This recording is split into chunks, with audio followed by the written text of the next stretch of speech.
On the way to a family reunion, my husband went pale and whispered, "Turn the car around, now." I was stunned. Why? Just turn around please. I trusted him and it saved us. When I found out why, I never saw my parents the same way again. The plan was simple. Leave early. Snacks in the back seat. Coffee up front. Drive a few hours, cross into Canada. Hug some people I haven't seen in a while, and pretend to enjoy potato salad. It was going to be normal, borderline boring. Which was, honestly, the goal. I was driving. I always do, mostly because I hate how my husband brakes at the last possible second, and also because motion sickness is one of my many talents. The kids were semi-conscious in the back seat, half watching a cartoon and half arguing over invisible lines drawn across the seat cushions, all three of them, ages 5, 7, and 10. Tiny chaos in matching neck pillows. It was fine, not magical, not miserable. Just fine, until he said it, "Turn around." Now, I didn't react at first. Or I did, but not in a real way. I laughed. Or smirked. One of those reflexes you do when you think someone's kidding but not funny enough to deserve a laugh. "Why?" I asked. He didn't answer right away. Just stared straight ahead. Then said, "Please. Just turn around." That's when I knew it wasn't a joke. My husband doesn't do panic. His default settings are calm, and occasionally tired. I've seen him get through a kitchen fire with less tension. So I took the exit, last one before the border. It curved off gently like the road itself was offering me a second chance. The moment we left the highway, his body relaxed.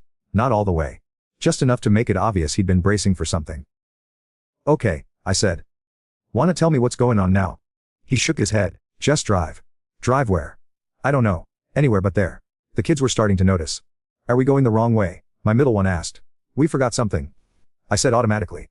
"What?" "I'll tell you later," the youngest piped up. "As it's Essex." I didn't answer.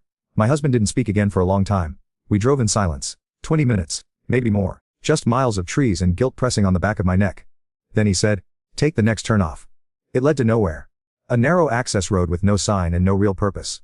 One of those places you only find when you're lost or about to be. I pulled off. He unbuckled his seatbelt. "Stay here." He got out and walked to the back of the car. I couldn't see anything from where I was, so I just sat there. Waiting. My hands were sweating. My heartbeat was doing something weird. Fast and heavy like it knew something I didn't. After a minute the trunk closed. He came back to my window. "Can you come out?" "Why?" "I need you to see it." He didn't sound angry. Or scared. Just tired. And very, very sure.